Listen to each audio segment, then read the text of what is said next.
IPS అంటే IPS లాగా ఉండాలి, ఐఆర్పీఎస్ లాగా ఉండకూడదు. అది ఇప్పుడు మహేష్ చంద్ర లఠా నిరూపించి చూపించారు.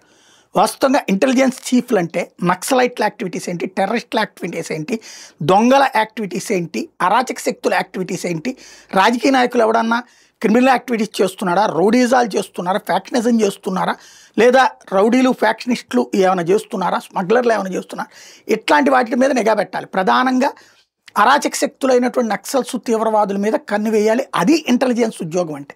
కానీ మన రాష్ట్ర విభజన తర్వాత నుంచి పట్టిన దరిద్రం ఏంటంటే అధికారంలో ఉన్న రాజకీయ పార్టీలకి తాబేదారులుగా పనిచేస్తున్నారు ఇంటెలిజెన్స్ చీఫ్స్.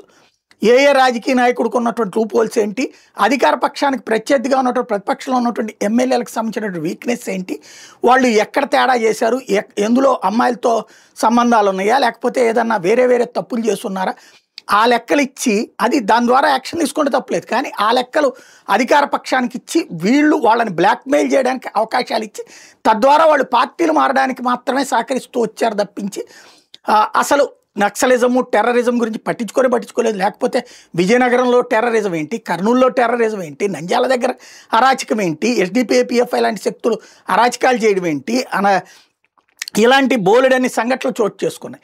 ఎక్కడెక్కడో ఎన్ఐఏ వాడు వచ్చి ఇక్కడ పట్టుకెళ్లాల్సి వస్తున్నటువంటి పరిస్థితి. అట్లాంటి సిచ్యుయేషన్లో మనం ప్యూర్ ఫెయిల్యూర్, ఓన్లీ రాజకీయ అధికారంలో ఉన్న పార్టీలకి బంట్రోతుల్లో పనిచేశారు ఇంటెలిజెన్స్ చీఫ్లు. మొట్టమొదటిసారి ద కింగ్ మహేష్ చంద్ర లఠా ఎవరైతే రియల్ ఇంటెలిజెన్స్ ఆఫీసర్గా పనిచేశారు, అడిషనల్ డీజీ స్థాయిలో ఉన్నటువంటి మరే లఠా తాజాగా ఈ టెర్రరిస్ట్ యాక్టివిటీస్కి సంబంధించి నక్సల్స్ యాక్టివిటీస్ సంబంధించి కాన్సన్ట్రేట్ చేస్తున్నడానికి సాక్ష్యం ఇప్పుడు తాజాగా దొరికినటువంటి వాళ్ళు ఎవరైతే హెడ్మా ఏకంగా అతని ఎన్కౌంటర్ కోసం కనీసం ఒక 100 సార్లు అతను ఎన్కౌంటర్ అయిపోయాడు, చచ్చిపోయాడని పేపర్లలో టీవీల్లో వార్తలు వచ్చినాయి. మేము ఫీల్డ్లో ఉన్నటువంటి సందర్భంలోనే చూసాం. కానీ అతను ఎప్పుడూ దొరకలేదు. అతను ఒక రాబిన్ హుడ్గా చూస్తుంటారు గిరిజన ప్రాంతాల్లో.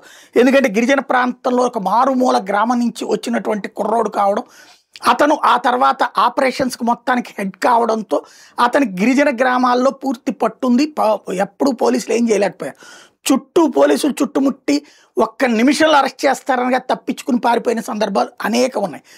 అట్లాంటి హెడ్మా తన భార్య వీళ్ళందరితో కలిసి చనిపోవడం అన్నటువంటిది ఒక ఎత్తు అయితే, అతని మనుషులతో సహా దేవ్జీ మనుషులు వీళ్ళందరూ దొరకడం ఒక ఎత్తు. ఏకకాలంలో ఆంధ్రప్రదేశ్లో 7 చోట్ల ఆపరేషన్స్ చేసి పట్టుకోవడం అంటే ఆషామాషి కాదు. అద్భుతమైనటువంటి సక్సెస్. మహేష్ చంద్ర లఠా నిజమైనటువంటి ఐపీఎస్ ఎలా ఉండాలో రుచి చూపించారు, రుజువు చూపించారు.